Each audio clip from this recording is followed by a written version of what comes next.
स्वागत है आप सभी का अपने चैनल नौकरी वाला पर। आज का हमारा टॉपिक है भारत रत्न 2024। भारत रत्न 2024 के लिए 5 लोगों को नामित किया गया है, यानी कि ये पुरस्कार इस साल 5 लोगों को दिए जाएंगे और ये एक तरह से रिकॉर्ड है, क्योंकि इससे पहले भारत में ये पुरस्कार अधिकतम 3 लोगों को ही दिए जाते थे। ये पहली बार है कि जब देश में एक साथ भारत रत्न पुरस्कार 5 लोगों को दिया जा रहा है।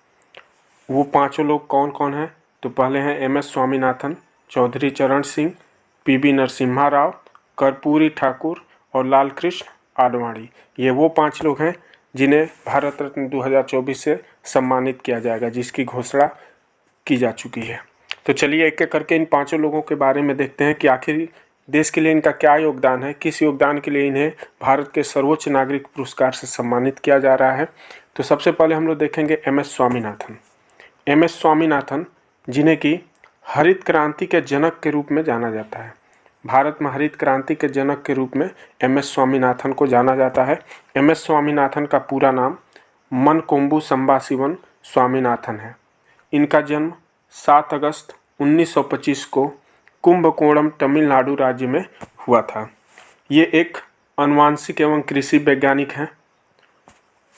इनका क्या योगदान है, किस लिए इन्हें भारत रत्न पुरस्कार से सम्मानित किया जा रहा है? तो इनका सबसे मेन, वैसे तो इनके बहुत से योगदान हैं, लेकिन इनका जो सबसे मेन योगदान है कि 1966 के दौर में जब भारत भूखमरी से जूझ रहा था, उस समय इन्होंने मैक्सिको के एक बौने किस्म के प्रजाति की गेहूं को पंजाब की घरेलू किस्म के साथ मिश्रित करके एक उच्च उत्पादकता वाला गेहूं का संकर बीज तैयार किया था, जिससे कि भारत में जो है वो गेहूं के प्रोडक्शन में बहुत तेज़ी से वृद्धि हुई।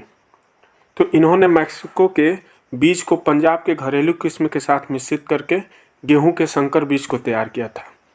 इस बीज के पहले भारत की इतनी उपजाऊ ज़मीन होने के बावजूद भी प्रति हेक्टेयर पैदावार 7 से 8 हेक्टेयर हो पाती थी, परंतु इस बीज के विकसित हो जाने के बाद भारत में प्रति हेक्टेयर पैदावार 20 से 25 क्विंटल होने लगी, जिससे कि भारत एक आयातक, गेहूं के आयातक देश की जगह पे निर्यातक देश बन गया और आज हम गेहूं का निर्यात करते हैं।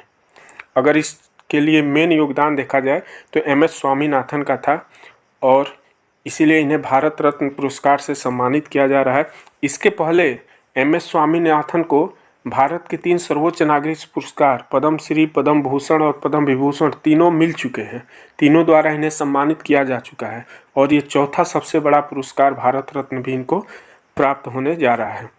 तो 1967 में इन्हें पद्म श्री, 1972 में इनको पद्म भूषण और 1989 में इनको पद्म विभूषण द्वारा सम्मानित किया जा चुका है और 2024 में इनको मरणोपरांत भारत रत्न पुरस्कार से सम्मानित किया जाएगा। तो ये थे हमारे वैज्ञानिक MS स्वामीनाथन। अब सेकेंड हैं चौधरी चरण सिंह।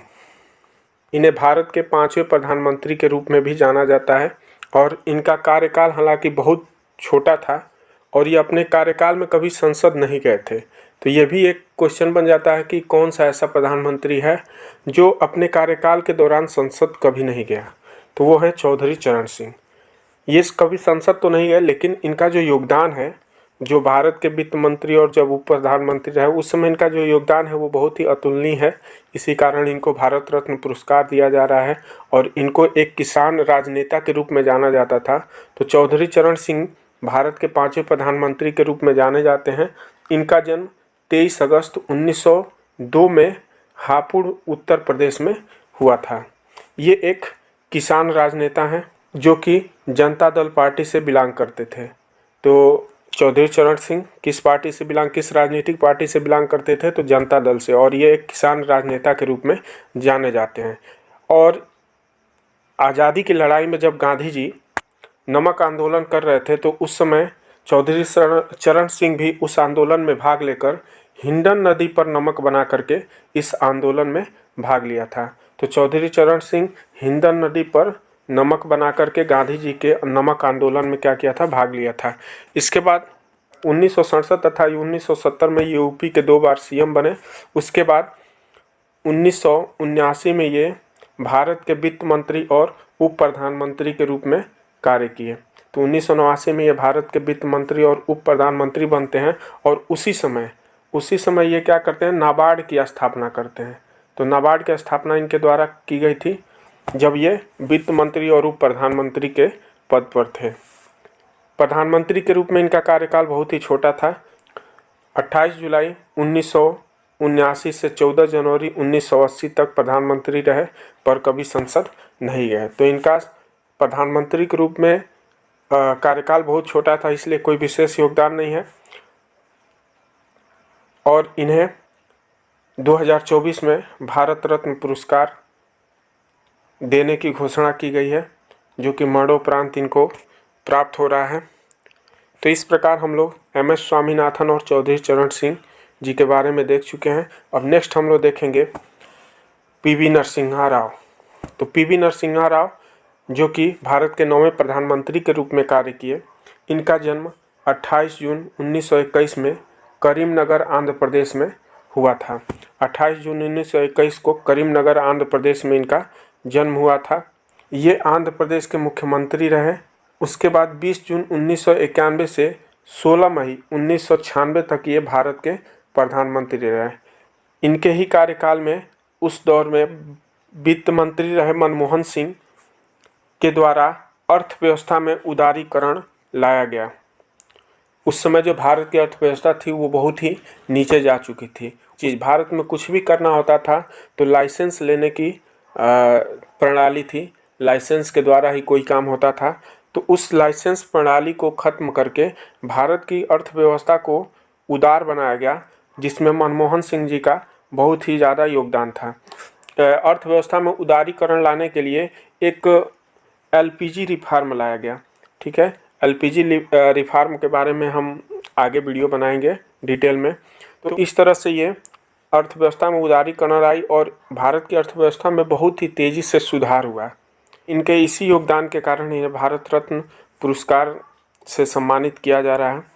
ये 18 भाषा के ज्ञाता भी थे और इनको 2024 में भारत रत्न मरणोपरांत पुरस्कार दिया जा रहा है। तो पीवी नरसिम्हा राव के बारे में हमने देख लिया। अब हम नेक्स्ट देखेंगे कर्पूरी ठाकुर के बारे में। कर्पूरी ठाकुर, जिन्हें कि जननायक के नाम से भी जाना जाता था, उनका जन्म 24 जनवरी 1924 में समस्तीपुर बिहार में इनका जन्म हुआ था। तो 19 जनवरी 1924 में समस्तीपुर बिहार में इनका जन्म हुआ था। ये बिहार के 2 बार मुख्यमंत्री रहे। 1942 में जब भारत छोड़ो आंदोलन देश में चल रहा था तो उसमें कर्पूरी ठाकुर भी हिस्सा लेते हैं और 26 महीने जेल में रहते हैं। 26 महीने जेल काटने के बाद ये बाहर आते हैं।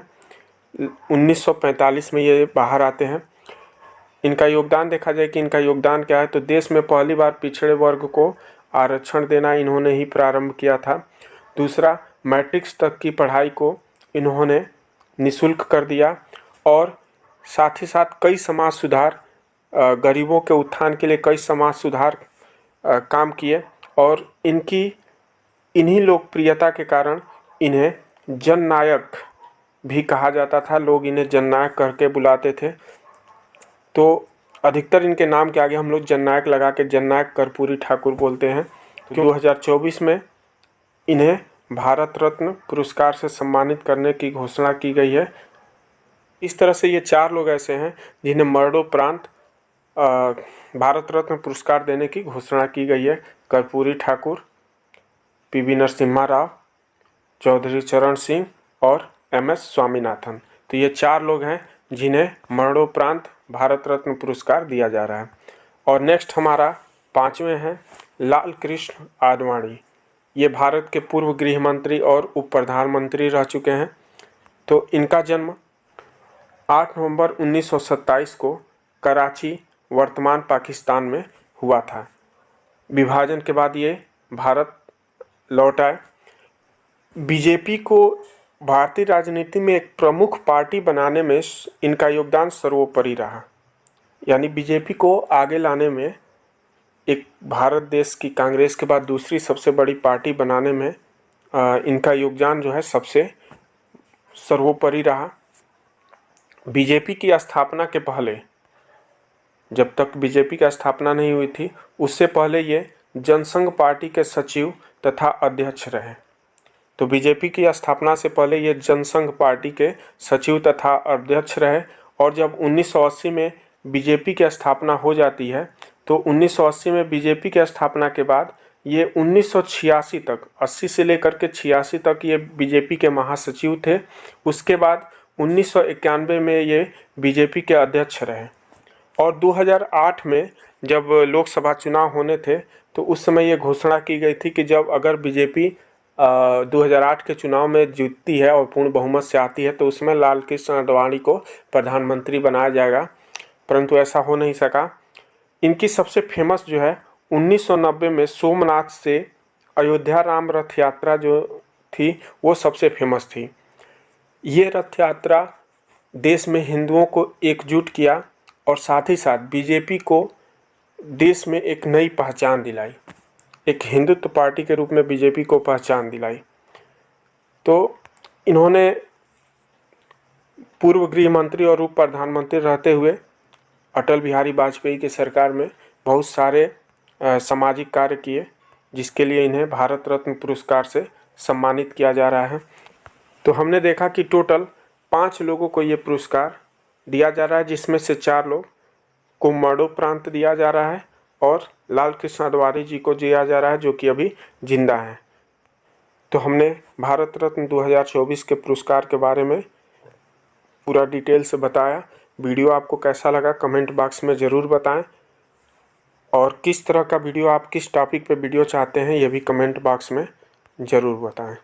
तो अगर आप चैनल पे नए हैं तो चैनल को सब्सक्राइब कर दीजिए और ऐसे ही वीडियो देखते रहिए। आप करंट अफेयर के साथ साथ हिस्ट्री, ज्योग्राफी सारे सब्जेक्ट इसमें एक एक करके बेसिक से स्टार्ट किए जाएंगे और वीडियो लाए जाएंगे। तो अगर आप चैनल में नए हैं तो चैनल को सब्सक्राइब कर दीजिए और लाइक करना ना भूलें। धन्यवाद।